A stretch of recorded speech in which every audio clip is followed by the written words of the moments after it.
저는 주성김교회 성도님들뿐만 아니라 많은 그리스도인들이 좀 생존에 얽매이는, 기본적인 삶에 얽매이는, 지나치게 얽매이는 삶을 살지 않기를 저는 소망합니다. 좀 여유롭고, 더 나아가서는 삶 전체를 좀 의탁하고 좀 하나님을 신뢰함으로 좀 자유롭게 살아가길 원합니다. 욕심이 있다면 좀 더 나은 하나님의 도우심으로 좀 더 남들보다 뭔가 남는 그런 삶, 더 나아가서 우리 그리스도인들이 영광의 자리에 서기를 저는 원합니다. 많은 사람들이 왜 그렇게 열심히 살까요? 생존 때문에 물론 열심히 살겠지만 많이 힘들어요. 고됩니다. 시간도 좀 여유롭게 쓸 수 있고 물질도 여러 가지 면에서 좀 여유를 누리기 위해 그렇게 열심히 살아간다고 저는 생각합니다. 부모님들의 생각도 제 생각과 동일하다고 저는 생각해요. 우리 자녀들이 좀 학교에서 수업 잘 듣고 학원에서 공부 잘해서 좋은 성적 거두길 원하죠. 그리고 될 수 있으면 남들에게 얘기하면 그 대학, 이렇게 알아줄 만한 대학 가길 원하고, 또 대학을 졸업하면 취업하기 어려운데 우리 아들은 좀 하나님의 은혜로 좀 괜찮은데 취업했노라고. 그리고 또 원하는 게 뭘까요? 배우자 잘 만나는 거죠. 그래서 많은 사람들이요, 경쟁을 시작합니다. 유치원 때부터. 똑똑한 분들이 있어요. 너무 똑똑한 분들은 애를 갖자마자 모태에서부터 교육을 시작합니다. 욕심이 좀 지나친 분들이 아닐까라는 생각이 들어요.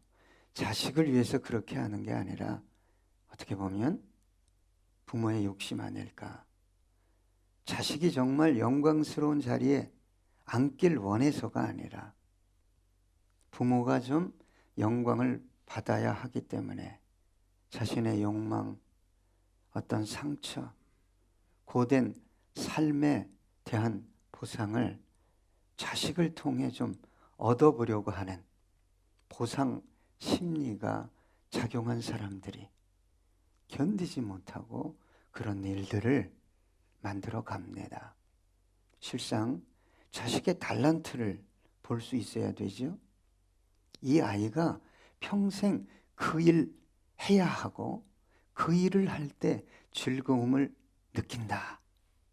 그런 걸 발견해주고 혹은 그 아이가 발견할 수 있도록 도와주는 게 부모의 할 일이라고 저는 생각합니다.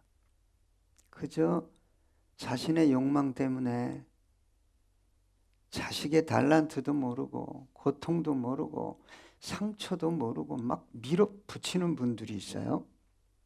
멈추시기를 부탁드립니다. 영광의 자리에 오르기 위해 자원해서 자기 스스로 어릴 때부터 10년, 20년을 고통스럽고 고된 삶을 선택해서 살아가는 사람들도 있어요. 나는 국가대표 선수가 되겠다. 그러면 뻔하잖아요. 사생활 그냥 엉망진창이고 자기가 하고 싶은 거 다 하고 가고 싶은 데 다 가고 먹고 싶은 거 다 먹고 국가대표가 되겠어요. 더 나아가서 국가대표 수준이 아니라 월드 클래스 선수 되려면요, 철저하게 자기관리를 해야만 가능한 것입니다. 근데 그런 사람들이 왜 그 길 갑니까? 보상이 있잖아요. 영광이 있기 때문에 그렇게 10년, 20년 이를 악물면서 걸어가는 것입니다. 우리 부모들이 해야 할 일이 뭐냐? 그 아이가, 우리들의 자녀가 그런 일을 찾을 수 있도록 도와주어야 하는 것입니다. 여러분, 시상대에 오른 스포츠 선수들이 대부분 웃기도 하지만 많이 울어요. 왜요? 지나간 고된 고통스러운 삶, 때로는 상처 안 받았겠어요?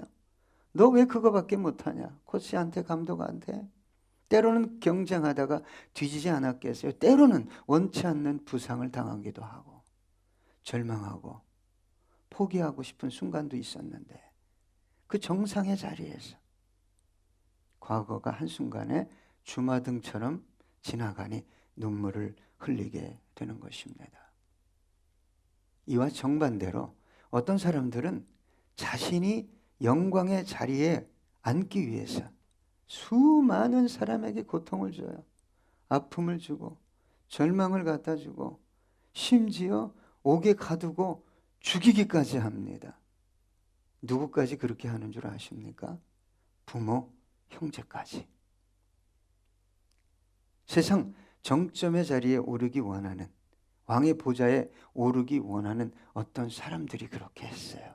지금도 독재자들이 그렇게 하고 있습니다.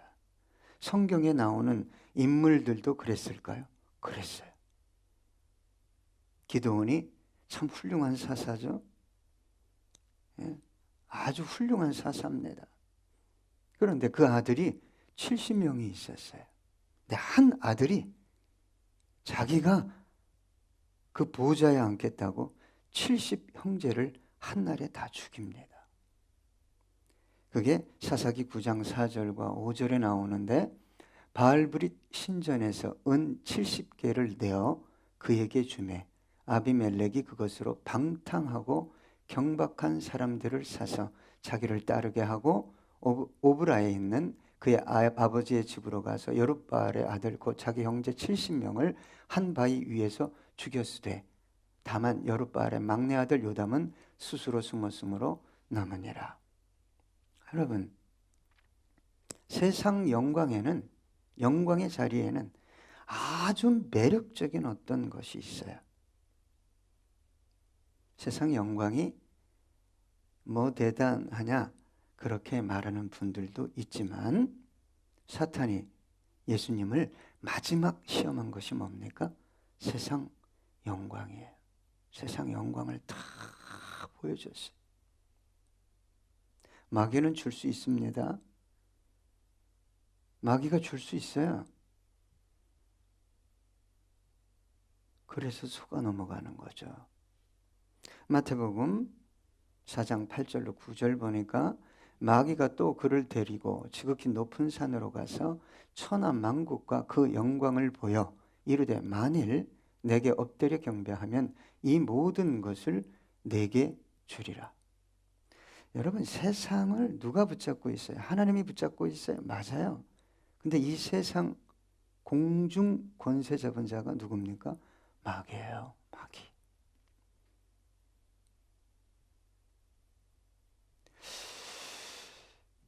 여러분은 세상 영광에 관심이 없으십니까? 예, 여러분의 한계를 아시기 때문에 내가 어떻게 그런 자리에 올라갈 수 있어? 그러나 가능성이 조금만 있어도 발버둥을 칩니다. 세상 영광을 맛본 사람들은 세상 영광, 배경, 힘이, 파워가 뭔지를 압니다. 그래서 내려와야 할 때 내려오지 못해요. 여러분, 세상 부와 명예와 영광 얻기 위해 많은 연예인들이 영혼을 팔아먹습니다.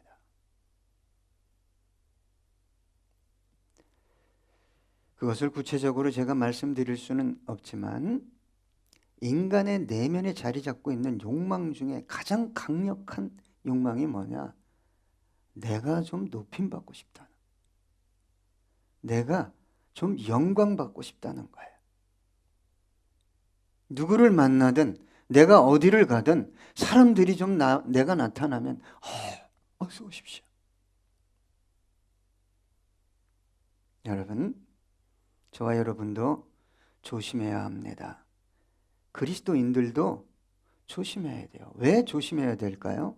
세상 영광이라는 것은요, 중독성이 심각합니다. 알코올 중독, 약물 중독만 심각한 것이 아니라 도박 중독 심각합니다. 뭐 집이 아주 그냥 주저앉아도 끝까지 한탕해서 좀 회복하겠다고 생각하는 게 도박 중독이에요. 근데 세상 영광은 그보다 더 심각합니다.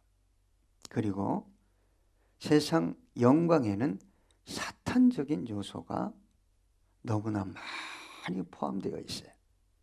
여러분, 저와 여러분은 세상 영광을 때로는 얻어야 하지만 지나치게 좋아하면 위험합니다. 더 나아가서 그 세상 영광을 사랑하는 사람들이 있어요. 아이, 목사님, 어떻게 사랑합니까? 그런데 우리 주님께서 그렇게 말씀하셨어요. 오늘 본문에 보니까 그들은 사람의 영광을 하나님의 영광보다 더 사랑하였더라. 여기서 말하는 그들은 하나님을 모르는 사람들이 아니에요. 하나님을 사랑하지 않는 사람들이 아니에요. 예? 예수님을 모르거나 예수님을 믿지 않는 사람들이 아니다 이 말이에요. 자, 이제 요한복음 12장 같은 장 42절 앞절을 보겠습니다. 그러나 관리 중에도 그를 믿는 자가 많되 바리새인들 때문에 드러나게 말하지 못하니 이는 출교를 당할까 두려워함이라. 여러분, 여기서 관리는 누굴까요? 아르콘이라는 단어는 계급과 권세에 있어서 첫째입니다. 주, 통치자, 방백, 왕, 지배자, 지도자라는 뜻이 있어요. 다시 말하면 세상 영광의 탑에 그 주변에 있는 사람들이다 이 말입니다. 그들은 예수를 믿고 있었음에도 불구하고 드러나게 말하지 못했어요. 그 이유는 뭡니까? 출교를 당할까 두려워했기 때문입니다. 이 무리 중에 한 명인 니고데모라는 사람이 바리새인이요 산헤드린 공의회 회원이요 선생이었어요. 예수님이 직접 니고데모에게 너는 유대인의 선생이다 그렇게 말씀하셨어요. 이 사람도 낮에 못 찾아왔어요. 밤에 찾아왔어요. 유대인들에게 있어서 이 출교, 유대 종교로부터의 출교는 사회로부터의 분리 정도가 아니라 모든 기득권, 법적인 보호를 상실하는 거예요. 살아갈 수가 없어요. 그 공동체 안에서. 하나님의 언약 백성에서 어떻게 돼요? 제외되고.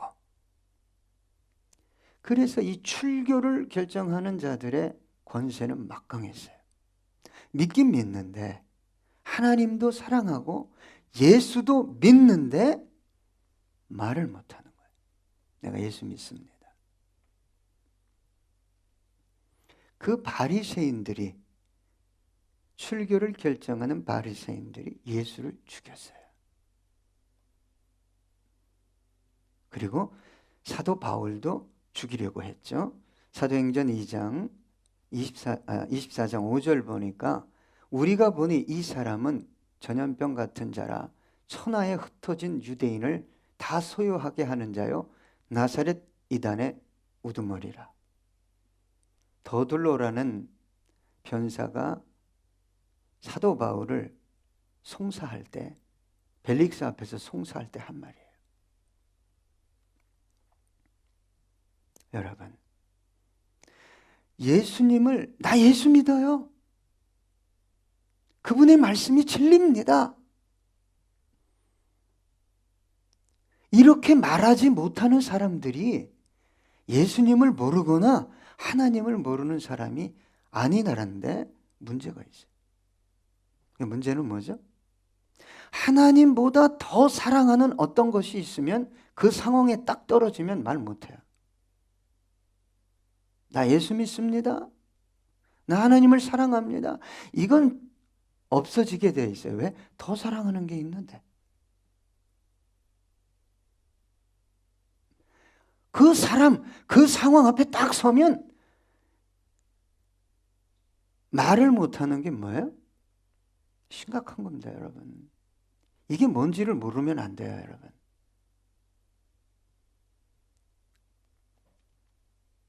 저와 여러분은 아주 사소한 것들을 통해 내가 예수님보다 더 사랑하는 게 있구나라는 것을 발견할 수 있어요. 깨달을 수 있어요. 여러분, 식당에 가서 많은 사람이 보는 앞에서 식기도 하십니까?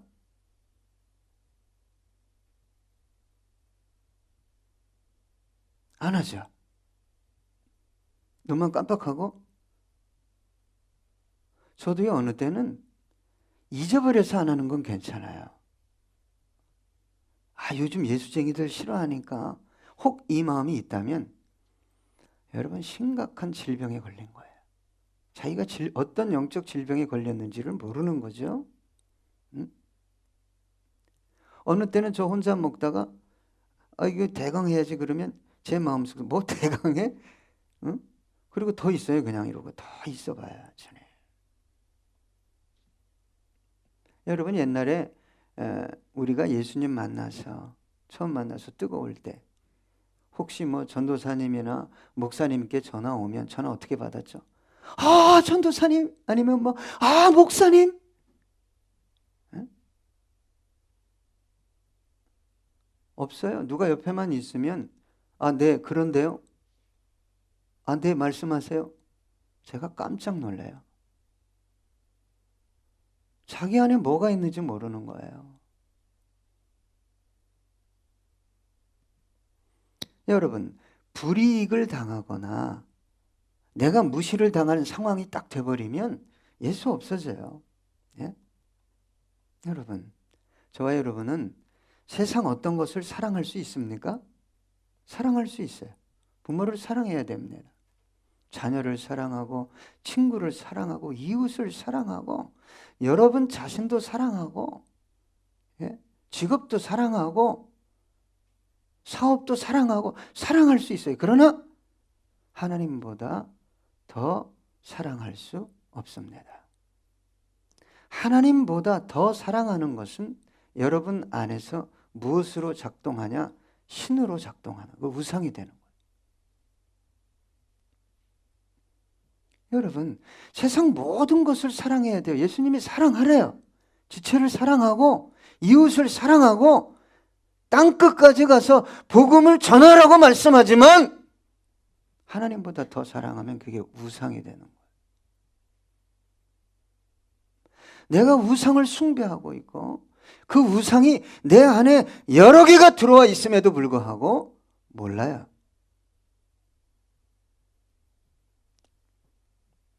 여러분, 저와 여러분이 사랑할 수 있지만 주님보다 하나님보다 진리보다 더 사랑할 때 저와 여러분은 심정적으로 입술로는 말하지 않지만 우리 구주 예수 그리스도를 뭐 한 거예요? 부인한 거예요.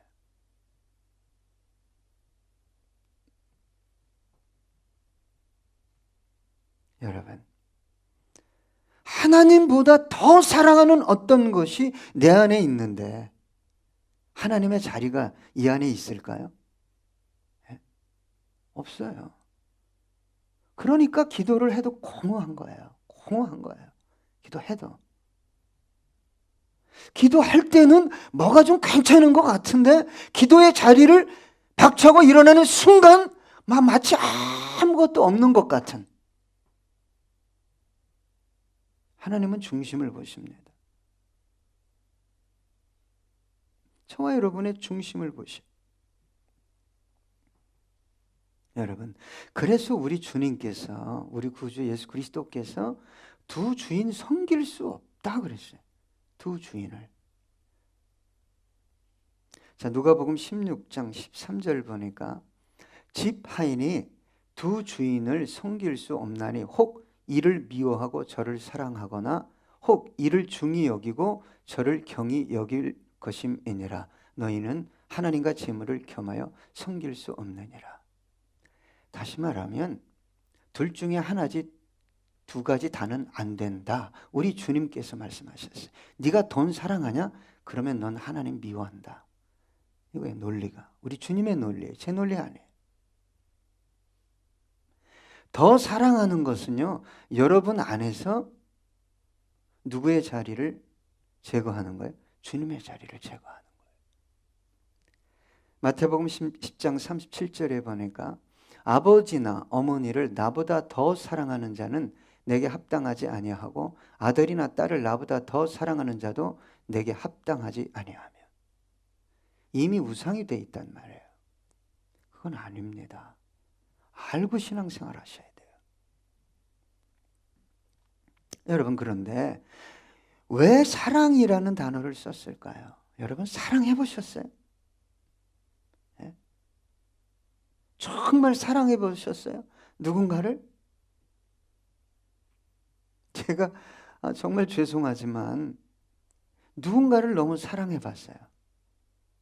그러니까요, 온 세상이 그와 연결돼. 온 세상이. 예. 어떻게 하루를 안 봅니까? 예. 어떻게 그와 함께 있으면서 지겨워. 너랑 함께 1시간 있었더니 지겹다. 예. 우리 이렇게 365일 매일 만나는데 지겹다. 내년에는 만나지 말자. 여러분, 사랑이 뭔지 알잖아요. 다른 것은 다 없어져도 내가 사랑하는 너만 있으면 돼. 삶의 의욕이 있으니까. 그게 사랑 아닌가요?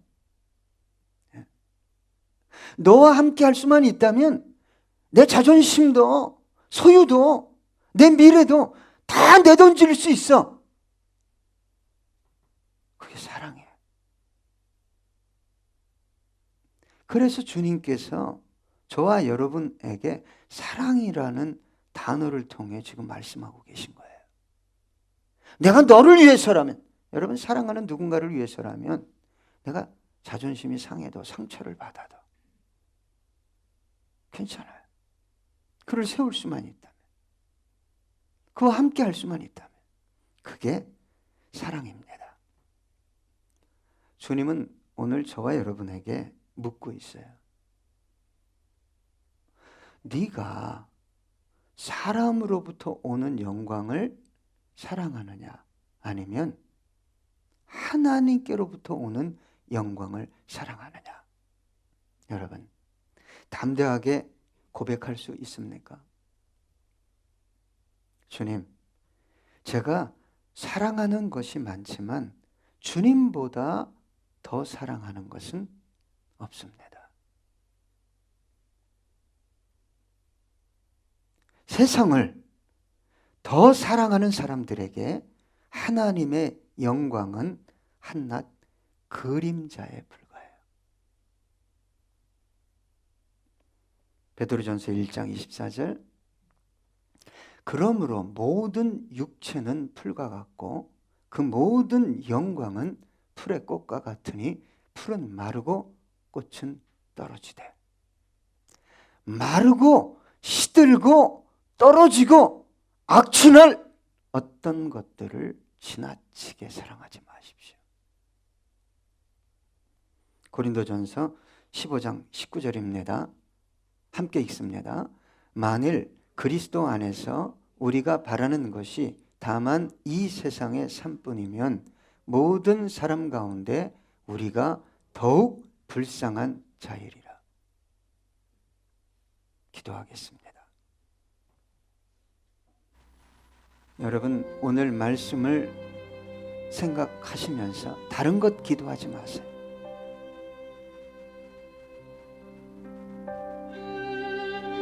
네가 세상으로부터 온 어떤 것, 곧 사람으로부터 온 어떤 것보다 나를 더 사랑하느냐?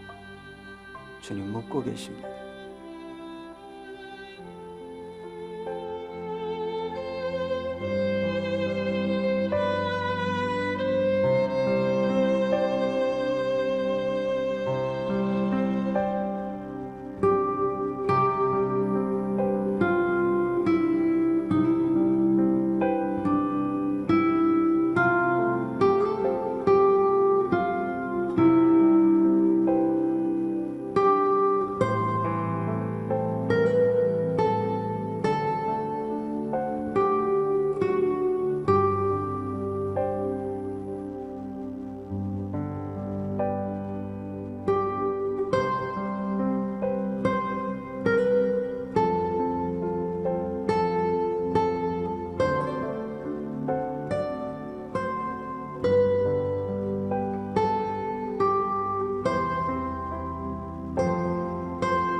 범죄한 우리를 너무 사랑하셔서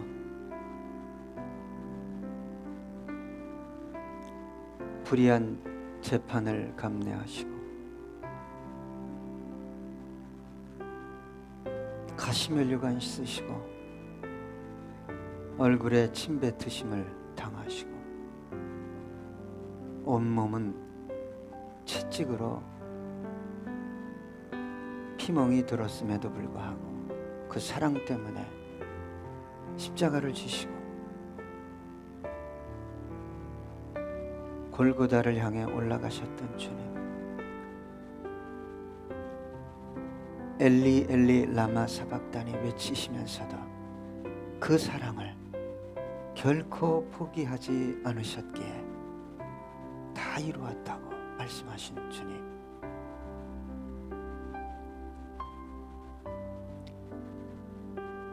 지난 세월 돌아보니 주님보다 더 사랑한 것들이 얼마나 많았는지, 그로 인해 은혜가 은혜되지 못하고 말씀이 말씀되지 못하고 예배가 예배되지 못한 것들이 참 많았음을 고백합니다. 주님 사랑하기 원합니다. 주님의 사랑으로 이웃을 사랑하고 세상을 사랑하기 원합니다. 주님보다 더 사랑할 것이 없는 가난한 심령을 소유한 주성김교회 모든 성도님들 되게 해 주시옵소서. 감사드리며 예수 그리스도의 이름으로 기도드렸습니다.